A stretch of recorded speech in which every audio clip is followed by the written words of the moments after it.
You may not be ready to invest to create financial independence. You actually might be moving too soon, and that might actually derail your financial independence journey much more so than patiently waiting and following the correct steps. So, I'm excited to let you in on this system to make sure you're following the right steps so you can ultimately declare your financial independence and live life on your terms. Welcome to the Secrets to Abundant Living podcast. Your guide on this journey is Amy Sylvis, ready to unlock the keys to a life of true abundance. We're diving into everything from financial freedom and optimal health to meaningful relationships, geographic freedom, and everything in between. It's about creating a life rich in experiences, purpose, and joy. If you're ready for the secrets to an abundant life, hit that subscribe button now, and let's get started. Secrets to Abundant Living podcast community. Hello, hello. It's Amy Sylvis, your host. It's great to see you here today. We just had the 4th of July, so it made me think of independence, especially financial independence. And as you know, on the podcast, we talk a lot about focusing on what we can personally control and what we can't. The media would let us think that we need to focus on all sorts of things that are completely out of our control. And I would argue that actually distracts us from empowering ourselves and deciding what is actually within our control so we can achieve our financial independence sooner. So I want to talk to you all today about this 4-step framework that I think through in terms of financial independence that I think you all will find quite useful as well. And you may be on various parts of this 4-step journey, and that's fine. Wherever you are, we're going to talk about what is within your control, how to advance to the next step. So hopefully this will give you a bit of direction if you're feeling lost or maybe not quite sure where to go next. Oh, I'm excited. I love this topic. You all know these solo episodes that I do are designed to talk about not the destination of abundance, right? That's where we have control over our time. That's where we are able to give back generously to causes that mean a lot to us, spend time with relationships that matter most to us, and of course, enjoy our hobbies. But we're here to talk about one of the vehicles to living life abundantly, which is our income. Obviously, it's not our full focus. It is not the love of money, but it is simply a tool to get us to where we want to go. So, the 4 steps are creating wealth, keeping wealth, growing wealth, and of course, leaving a legacy. So, the first step of creating wealth, and you all may, again, like I said, you may be in different phases of this, but in order to get our financial independence, we're going to need to have some foundation of wealth. So, for some, it may be working extremely hard at our job and saving and building that wealth. For others, it may be, yes, focusing on our job, creating a side hustle, a business where we can not just earn a salary, but earn cash flow, earn equity. Some of us get equity within our W-2, stock grants, all sorts of other aspects there. But the bottom line is we're going to need a base, a foundation with which to accelerate our financial journey, our financial independence, and creating that wealth may be the first step if you're not already there, because the next step is going to be keeping that wealth, and we can't really keep it if we don't already have it. So create a plan. You may need to pick up a second job and nights and weekends. You may need to do the 4 to 9 before you work the 9 to 5, right? The 4 a.m. to 9 a.m., where you're spending 5 hours a day on a side hustle, on a business, at another job before you work the 9 to 5 every day and the weekends. But whatever that looks like, if you're at phase 1, if you're at this wealth creation phase, it's time to buckle down and create that plan. And you may be saying, Amy, yes, thank you, Captain Obvious. I'm aware that I need to create wealth. I am not here to tell you that it's easy. As a reminder, I am a woman whose career and ability was limited dramatically and severely because of a genetic condition I did not ask for, I did not create. It was simply how I was born, and I couldn't really do much outside of a very basic entry level type career, despite having an MBA from an incredible university, USC.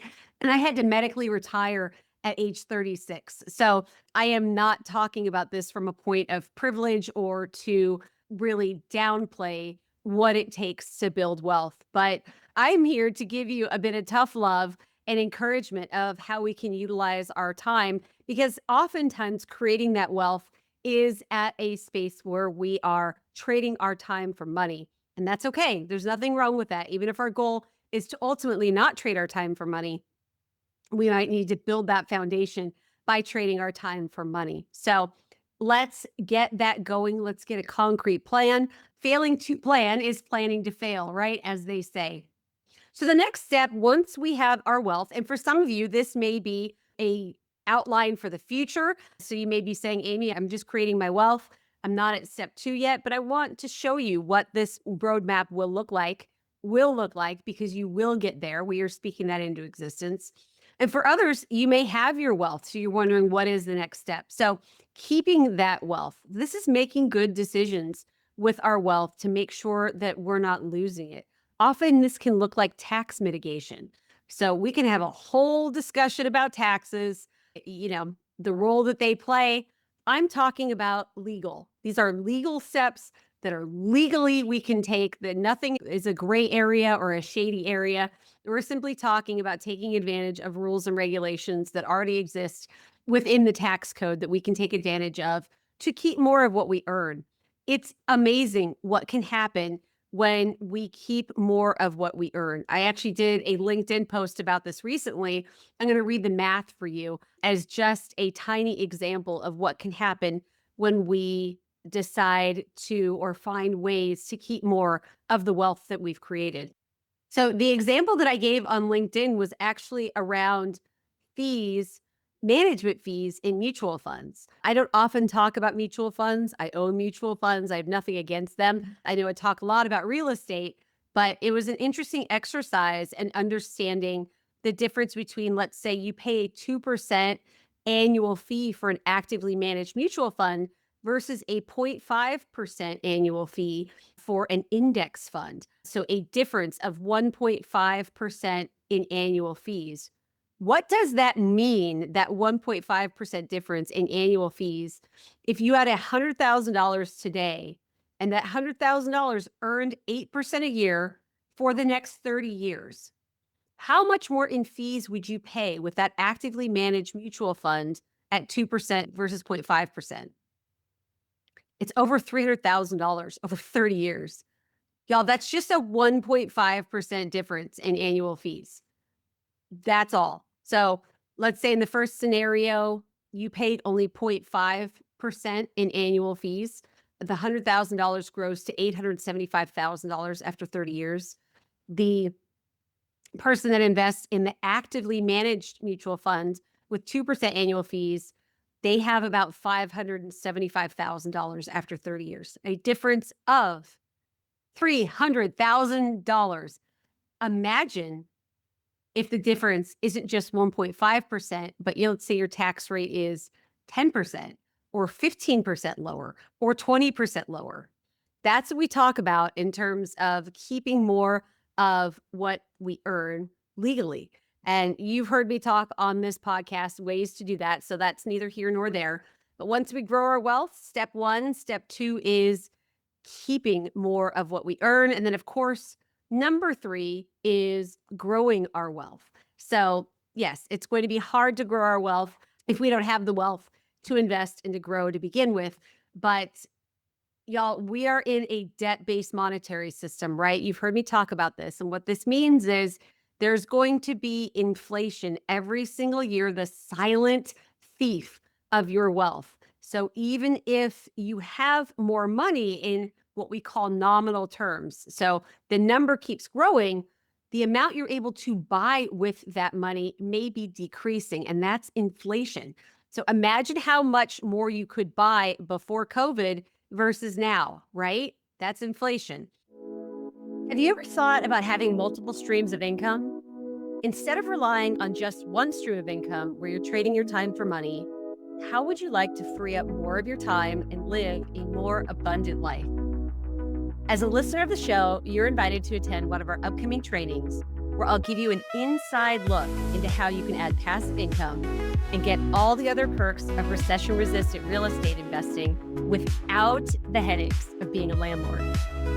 I'll also be sharing some hidden mistakes to avoid and the criteria I personally look for when evaluating potential investment opportunities. To reserve your seat for free, go to sylviscapital.com/webinar. Again, that special link to reserve your seat for free is sylviscapital.com/webinar. I look forward to seeing you on the training. And now back to the show. So growing our wealth is actually, in a way, preserving our wealth. So understanding what the real inflation rate is, and that's a whole other rabbit hole we can go down, y'all, but really understanding how we can grow our wealth to keep up with inflation at the minimum or increase the value of our portfolio to actually grow it in real terms. And I talked about this on LinkedIn recently too. The middle class and the wealthy get very different advice in terms of how to grow their wealth. The middle class are told by Wall Street, interestingly enough, to maximize their 401k and stocks, bonds, and mutual funds, diversify amongst those paper assets. Oh, and by the way, that's all you can invest in your retirement account. And that's diversification. The wealthy are told, oh, diversification means investing in assets that when one asset class moves up, the other asset class stays the same or goes down. That's called correlation.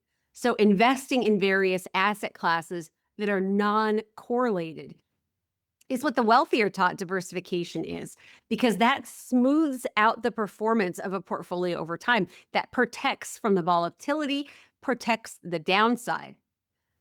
Spoiler alert, and you can fact check me on this. Don't just believe me, go research it. Stocks and now even bonds are more correlated to each other than ever. So what does that mean if the middle class is told for your retirement, stocks, bonds, and mutual funds, that's all you can invest in your retirement? I'm not giving financial advice. I never give financial advice. I'm just giving education and posing questions and wondering why the middle class get different advice than the wealthy.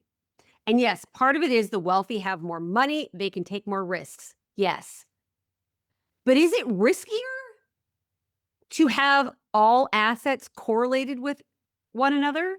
Or is it riskier to have assets that don't have correlated performance, that protect against volatility, that protect against the downside? What do you think? I think for my portfolio, it's riskier to not be diversified. So why are the middle class told to have a more risky investment strategy? Oh, and they're also told, by the way, that that's all their retirement funds can invest in stocks, bonds, and mutual funds. The wealthy are told, oh, you can take your previous company's 401k. Once you leave the company, you can roll it over to a self-directed IRA or a solo 401k, and you can invest in actual gold and silver bullion, like the coins or the bars. And oh, you can do private lending where you can lend and charge interest. Oh, you can invest in private equity, these companies that the rich form that aren't traded on the stock market, and you can grow your wealth that way. Totally different advice.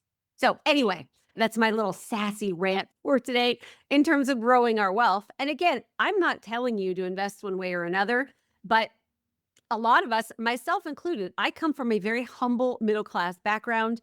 My parents didn't teach me this. I went to an incredible university. They didn't teach me this. I was not born with a silver spoon in my mouth at all, but through a lot of self-education and personal finance, I came to realize as a middle-class person, I was taught something completely different from the wealthy, and I wanted to know why. What's that all about? I want results like the wealthy. And yes, there's a whole rabbit hole we can go down in terms of your risk profile, your time horizon, your goals, all of those things. That's why I can't give you financial advice. I can't tell you to invest like the rich. I can't tell you to invest like the middle class. That is completely up to you. But what I can give you is education. And that's where you're armed to make the best decisions for yourself possible. So that's where it really, really, really gets good, friends.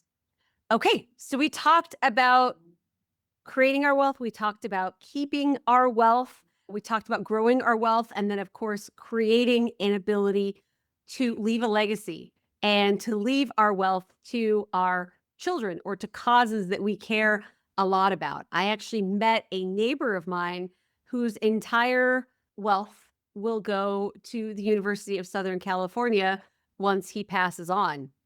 Incredible legacy. I'm biased, obviously, as a two-time alum from USC, fight on. But my goodness, talk about having an impact. Talk about how incredible that must be, whether it's helping our children, helping our nieces and nephews, our cousins, or donating to charities and organizations that align with our values that will have impact on generations to come. Just amazing. So creating our wealth and protecting our wealth and growing our wealth to a point where there is overflow. So we're not just looking to have enough to pay our bills or to take us through a comfortable retirement. We're creating enough to have that overflow where there's more than enough for us and it spills over to those that we care about and things that we believe in.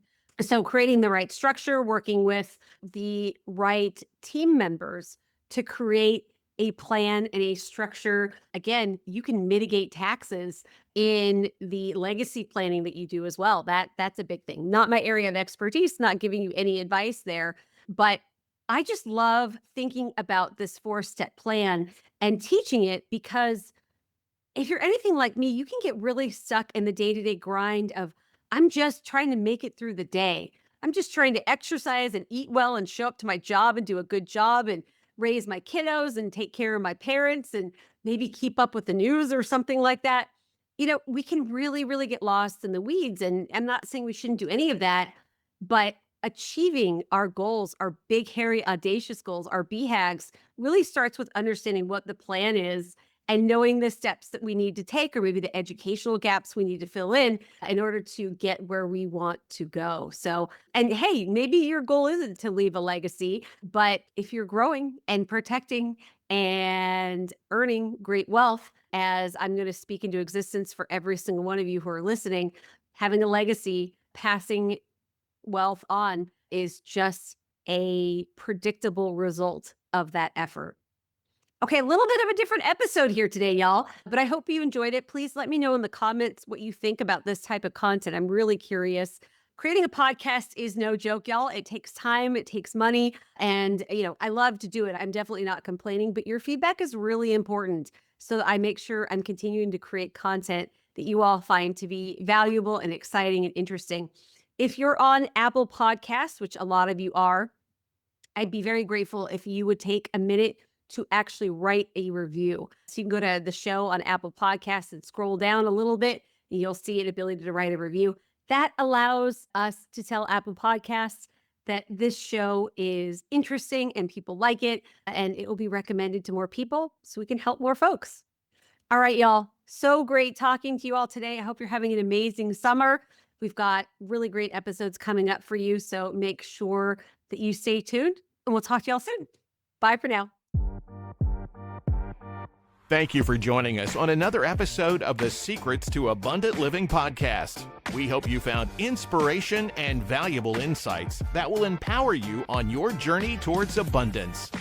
If you enjoyed today's episode, don't forget to subscribe, rate, and leave a review. Your feedback means the world to us, and it helps others discover the secrets to an abundant life too. Stay connected with us on LinkedIn, Amy Sylvis. Keep striving for your goals, nurturing your relationships, and embracing the adventure that is life. Until next time, we wish you an abundantly fulfilling day.